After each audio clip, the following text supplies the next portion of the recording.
everything? Yep. Okay. Had you sent that to us, Tricia? Yes, I sent this to you last Tuesday. If Okay. if you would like a hard copy printout, Kim said you're more than welcome. I got one. Yeah, Kim said you're more than welcome to swing by her office. And she has some printouts. Oh. So if you can. I Terry printed out for me. Yep. Yep. I can't go to her office, so that's the problem. That's what it, right. Yeah. But Annette, I can send you the Terry- whole, yeah. I can send just to you, Annette, I can send you the PowerPoint. I'll send it to your email right after this, just so you can have it to look at it. But that's the goal of what I want to do today anyways, is I'd really like to go down through just, I really enjoyed making this class and the topic for this class, because you're gonna, I think you really like how all kinds of has a way of coming around and back to actually the mindful eating, but I put a little bit different kind of twist on it. So that's what this class is all about. It's all about the mindful eating. And so I think we can all think about it and really know and understand, what mindful eating is, kind of like the definition of it, being, become aware of the positive and nurturing opportunities that are available through food and preparation by respecting your own inner wisdom, using your senses in eating your food. So it's satisfying and it's nourishing, acknowledging responses to your food. Like, do I like this? Do I not like this? And without judgment too, without saying, oh, I'm never going to try this food again, just, oh, I've tried it maybe this way, but maybe I could try it another way at a different time. And becoming aware of physical hunger and satiety cues to guide your decisions to begin and end eating.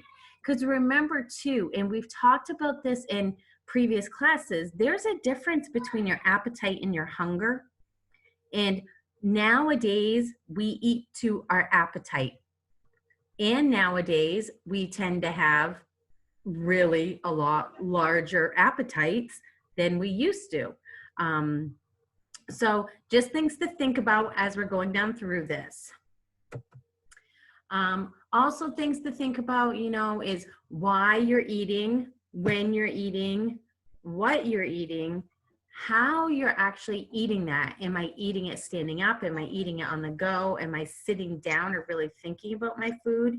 How much you're eating? And most importantly, where are you eating all of this? Because that makes a huge difference on our food choices and how we feel while we're eating our food. Are we comfortable? Are we rushed? Those kind of situations. So I put this in here for a couple of different reasons, because I completely agree with it and I also completely disagree with it. So when you're focused on food or not eating food, you really can't focus on living your life.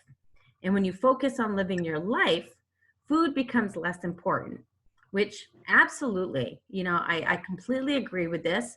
And, if we just didn't think so much about food, oh, what's my next meal going to be, this, that, and whatever, I think we would definitely have a different relationship with food. Hi there, Kim. We just started, so you're not missing anything. Good. But I actually disagree on the fact that, when you focus on living your life, food becomes less important. I think eating food is great.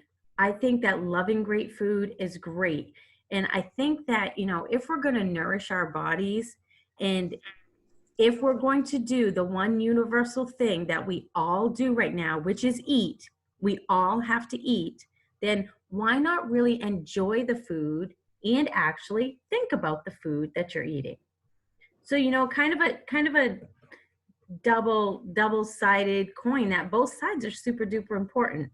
Yeah, definitely focus on living your life. Don't try to revolve your life around food, because we easily tend to go to food as our obsessive obsessive thing to think about, you know, Yeah. but you know, think about food in just a different light. And that's kind of what I want to shed on everything today, is just a different light of thinking about your food, um, and thinking about all of those different things that we just went over. You know, how am I eating it, where, when, you know, why, all of those different things. So in thinking about when we eat food, and we all agree, right? It's the one universal thing that we all have to do, pretty much, right? I think it's a really great Yeah. place to start when you start thinking about your health. But where do we get the energy to even think about everything else that we have to do every single day? Where do we get the energy to take care of ourselves physically? Where do we get the energy to take care of ourselves mentally? This is all coming from the food and the food choices that we make in our lives. So, you know, we need physical self-care, right? We need to take care of our health. We need to eat fresh, healthful, interesting foods, I think. We need to engage in enjoyable physical activity. We need to get sleep, adequate sleep, which is a very difficult thing. We all need to give, receive physical affection. Um, and I'm not saying we all need to take hot baths or long showers, but you know, we all need to take care of ourselves physically in that way, in one form or another. We all need some kind of relaxation techniques that we've established in our lives. And we really, you know, we've talked about so many different times that health and wellness is not just exercise and nutrition. You know, you have your intellectual health, you have your spiritual health, you know, you have your emotional health. And there's different things that I think we can all think of that, and I mean, I'll use COVID because it's such a great example nowadays. Think about some of the things that you were doing pre-COVID to take care of yourself in different ways, whether it be groups that you joined, activities that you were doing, things that have actually been taken away from us that now we're grieving the loss of those things. But once again, we still need them for our complete and full holistic wellness. So, you know, we need to be thinking about, how can I fill those voids and how can I take care of myself? You know, so we have the physical self-care, we have the intellectual self-care, you know, which some of these might not have been taken away, because the great thing is that to take care of yourself intellectually, it really is just that, you know, it's taking care of your intellect. So, you know, are you reading books? You know, are you taking any kind of online classes? And the problem is, you know, looking down at the bottom of this list, we can't really travel or explore right now as far as, you know, flying away on a plane or anything, but we can travel and explore in terms of, you know, we can get in better touch with nature. And you know, there's a lot of science out there that says, oh, you know, in gardening, it does so much for your emotional health, and it's so calming. There's science. There's definite science that proves that, you know, doing some of these activities and taking care of yourself in these ways really improves the quality of your life altogether. But once again, I'm going to throw in here at the end of some of these slides too, you know, where do you get the energy to take care of yourself intellectually? It's going to come from the foods that you eat. We have to. This is our power source. You know, food, that's what it is for us as human beings. There's no getting around it. So, you know, looking even forward more to the emotional wellness piece of it. You know, we do have, you know, our physical self-care, we have our intellectual self-care, and we have our emotional wellness. You know, we need to be able to embrace the full spectrum of emotions right now. And I think I've had conversations with a lot of you about how much negativity is out there right now, just everywhere. people are just waiting for that one thing to set them off so they can blow their lid, because we have no control. We have no control out of almost all the situations we're being put into lately. So, you know, our emotional wellness right now is super duper sensitive for so many of us. And yeah, it's difficult, and it's such a catch 22, because you know, we preach constantly in life, and not just during the pandemic, but prior to, you know, kindness is where it's at. And it's hard. Even I've come up to some of the kindest people that I've ever known, and you know, their buttons are getting pushed right now, and nobody knows what to do. There is no, they don't feel like they have any control. You know, managing your stress effectively. These are big things. You know, we as a wellness organization, we're already looking towards the fact that, okay, the one thing we had on our side is the timing of COVID, because it was March, it was spring, summer was still coming, because nature doesn't stop for anybody. You know, Mother Nature, the grand old, you know, unpredictable, predictable. Um, that's the one thing that we had on our side during this, was the timeliness. You know, we could still at least go outside. We could get some vitamin D. We could be in the sunshine. But our days were already getting shorter. It's obviously getting cooler, and eventually it's going to be winter. And so if you're not set up emotionally right now, okay, you need to find some coping mechanisms. You know, we need to have some discussions. We need to start making some lists. We need to make some ways that you're going to be able to take care of yourself, because many of us, winter's hard on everybody in Maine. I mean, this is why we're, you know, we're Mainers. We can handle a lot of things. But Maine is, it's a challenging time to live in Maine, and snow is going to keep us in, and we're going to start to even feel more sheltered than we do right now. So things to think about, you know, how am I going to start to plan for those seasons that are already short, cold, we're not feeling so great because we can't get outside a lot. So, you know, we're going to have to explore some new opportunities in the wintertime. Addressing and letting go of old hurt and resentment. You know, obviously that's said right there. Seeking some balance. Really, you know, I encourage everybody right now to sit down, make their little circle where this is me, you know, in the middle. Do your little offshoots. And how am I balancing my life? What am I taking care of for myself? What areas do I feel as though I'm lacking taking care of myself? Because every facet is going to become more and more important. Thus, and I'm going to bring it back around to the mindful eating, thus, what you're using to give your body energy is going to become more and more important. We all can probably sit back and think and really know how certain foods that we take in affect us. I'm just thinking about, you know, the post Thanksgiving turkey dinner. You know what I mean? And you just load it up with the carbs, and afterwards you're just like, whew, okay, I'm feeling this. You know what foods provide, you know, like the energy for you, and you know what foods provide the comfort feeling foods for you.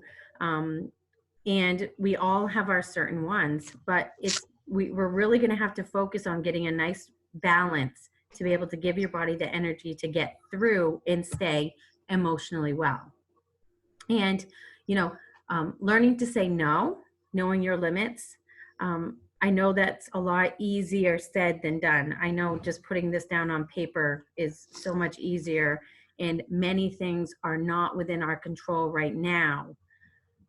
Just, you know, as far as job descriptions and responsibilities go, and even, you know, home life responsibilities, some things aren't within our control, but always remembering to, you know, to know your own boundaries and know your own limits, and not be afraid to express that, to say, You know what? No, I know my cup is full right now. I would love to take that on, but I really can't. It's okay to say no. Nurturing yourself, take time for yourself. Oh my gosh. Whatever it is that you need to do as a person to stay well, there is a lot of truth in that. You can't take care of other people if you don't have your own health. And so if you are a caregiver, it is more important for you to take care of yourself, because if your health starts to fail, you're just, it's simply said, you're not good to anybody at that given point, because your health isn't good enough to take care of all those people that you're trying to stay well for. And cultivate healthy relationships. This is another thing that I encourage. We have been shut-ins for quite some time now, whether it be at work or whether it be at home. And so take the time to do some reaching out. I don't care if it's setting up your own little Zoom accounts and, getting together with some girls and just sitting on a Zoom thing like this and chatting. We've done the Zoom meetings as families, just because, this is the only way we're going to get to see each other. So if you don't feel as though you have a real good network of people right now, I would highly encourage building that, because we're all going to need it through the next few months. Once again, I'm going to bring this back around to, but you need energy to do that. And your energy is going to come from your food choices. So think about too, a good question here, what are ways to transfer your emotional energy from the inside to the outside? Because this is part of, we take our food in, we energize our body, but is it staying in there? And are we using that energy emotionally and getting drained? Because we all know, even if you sit behind a desk all day, just because you don't physically labor, sometimes you feel exhausted, absolutely exhausted from what you have to combat during the day and things that you have to deal with. So, how are you kind of getting that emotional energy out as well? So, this is where definitely I'll put the plug in for the physical activity piece, because it's good, to use whatever it is that you've got going on for emotional energy, put that into some physical energy, because thus in turn you will actually create some more positive energy for yourself. So think about ways that you're doing that for yourself right now. Maybe, start making some lists for yourself on how you'd like to use it differently. Going back to the emotional self-care, and yes, I've talked about, emotional wellness, emotional well-being quite a bit right now, but, we're going to need our emotional self-care as we move forward. And, I keep saying as we move forward, and, I feel as though I'm talking about it as we've never needed these things before in our life. But we have, but I think that even for all of us, we can now recognize the things that, wow, these are things that I need emphasis on now. These are things that I really need to pay attention to, because these are the things I need so much more right now. So, if you have hobbies that you've been doing, to definitely keep doing those, journaling, drawing, the communication with your friends or whatnot, and screaming into a pillow. Fine too. We all have to vent, right? And our networks right now, our social networks, are super small, and not everybody does these Zoom meetings or Zoom calls, and people have started to get used to the change of being kind of isolated. And so it's getting more and more difficult to get people to communicate. So definitely, and use your partner, someone that you have in the house, to lean on, to communicate with, and always, practicing the effective communication. But to also remember too, setting up appropriate boundaries. It is great to be a sounding board. It is great to be the shoulder to lean on, but, trust me, coming from a health counselor, you get burnt out too. You really do. So just remember that if you are that go-to person for many people and they just um, enjoy having you as that person that they can vent to, you also really need to take care of yourself along those lines. So, set your boundaries. And once again, it's okay. It's okay to say no. Read and listening to self-help, self-improvement things are really good. Get online, doing those audiobooks and things like that is great. Practicing, and getting in the swing of doing some relaxation techniques for yourself to manage the stress that you're under.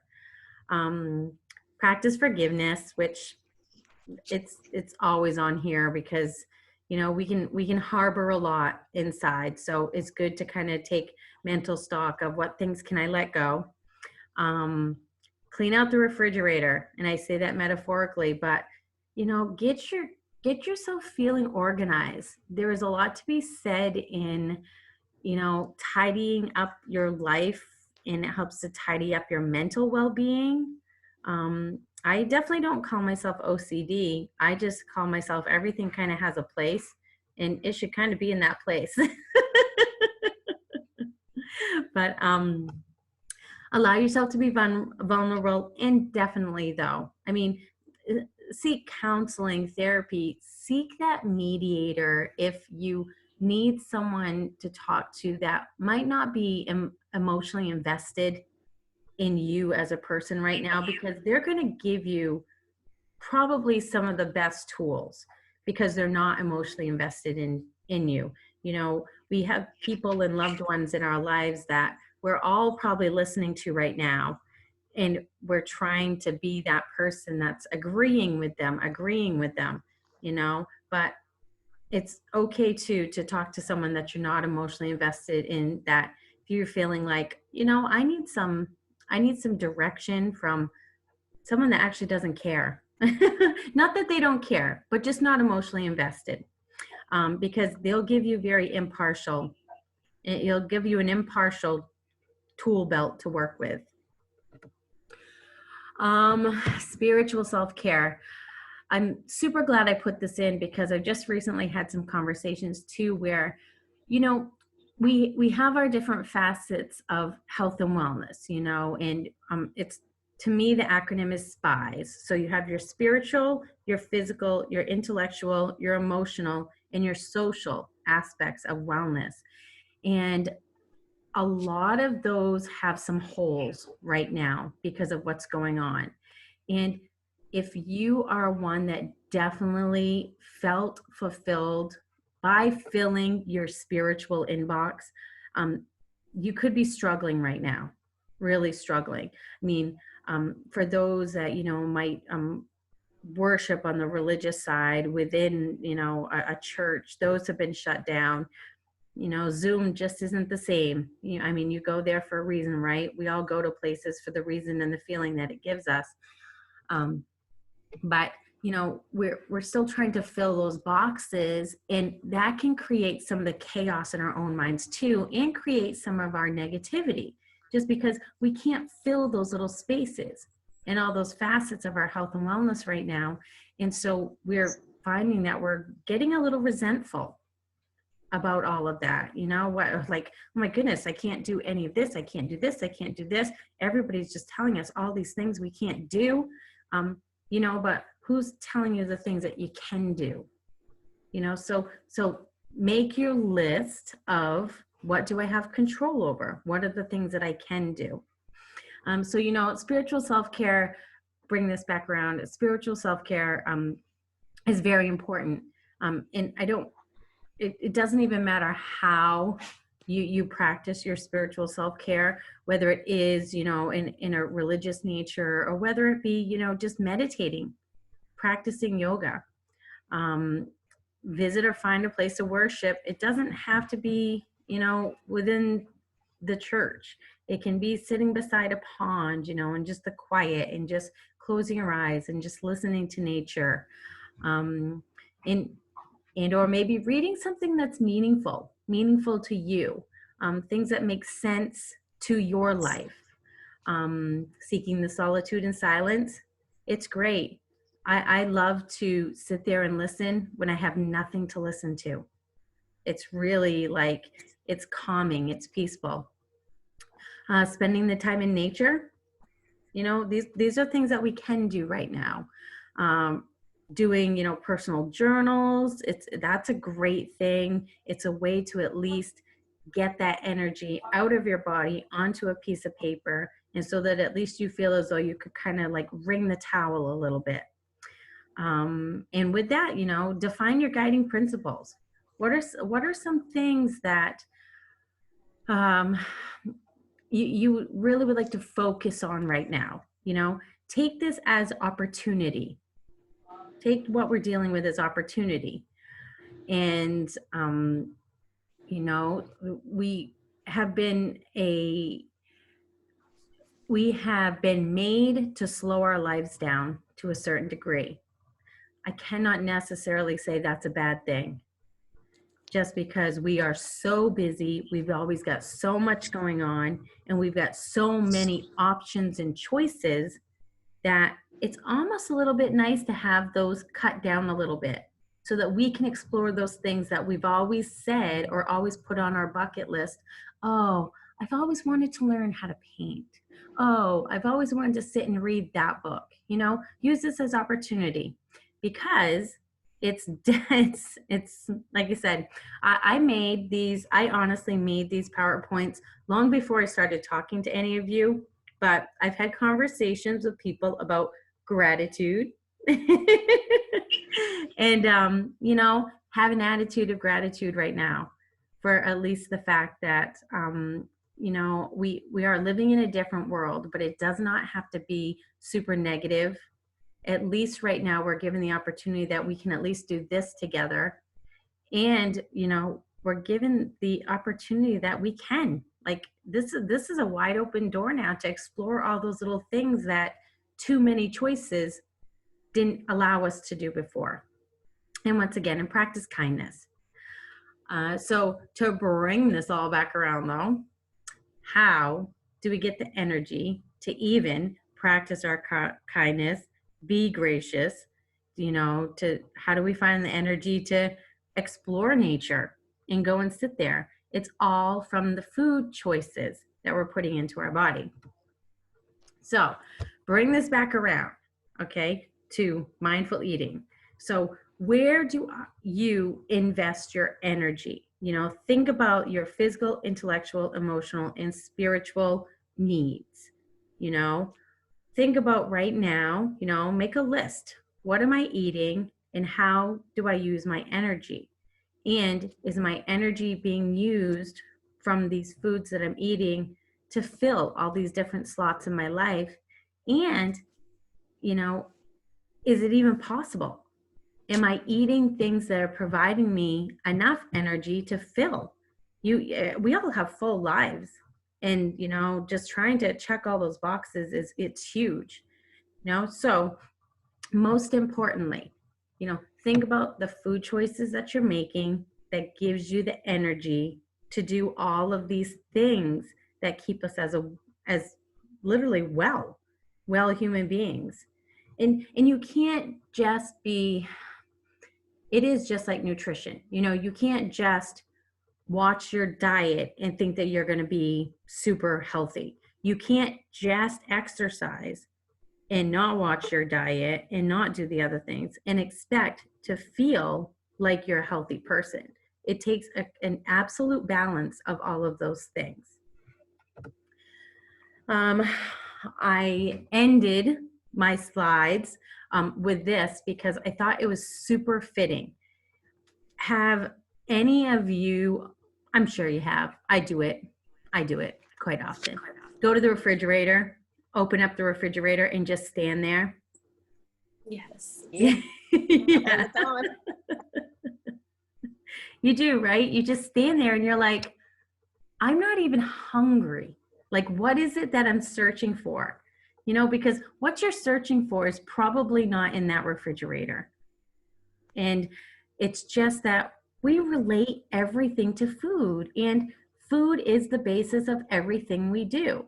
So unconsciously, you're just doing what comes natural. You're searching in the fridge for the thing to fill all your slots in life. You're not going to find those in there. You know, what you're going to find is the thing that gives you energy to fill them, but that's it.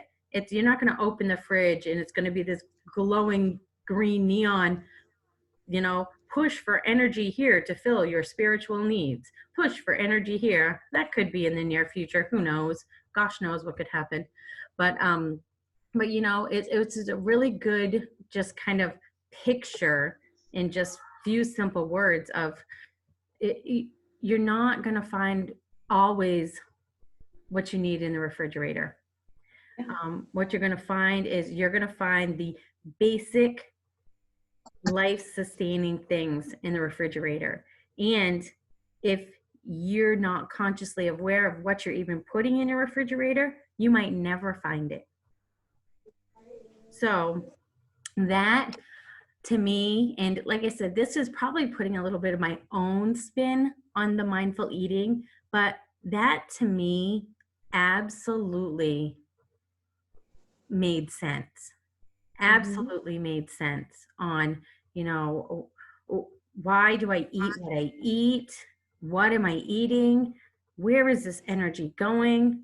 Why is it that today I did the same thing as I did yesterday, but why am I exhausted today?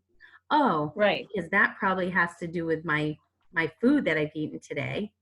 And you know, it might be the exact opposite tomorrow because my food choices are different. So that is my little spiel on how I connected mindful eating, good nutrition, and really our big, huge life that we have right now. And I spoke with someone this morning that also like said something to me that I was like, you know what, this would be a really good thing to say in my afternoon class is, you know, we are in a position where we don't have a lot of control over things. But guess what? The one thing you do have control over is what you're putting in your body right now. Yeah. You have complete control there. So if you are one that is feeling lost because control has been taken away from you, and I'm not calling you a control freak, you know, by character in any respect, but if you are kind of used to your life going a certain way, now it's in an uproar and you feel like you're out of control a little bit, you know, take the things that you can manage. And this is one of them. Food is one of them. So, you know, harness that. It will feel like it's empowering a little bit to know that you still know, darn it, you know, I still have control over this. So I'm going to take control over this.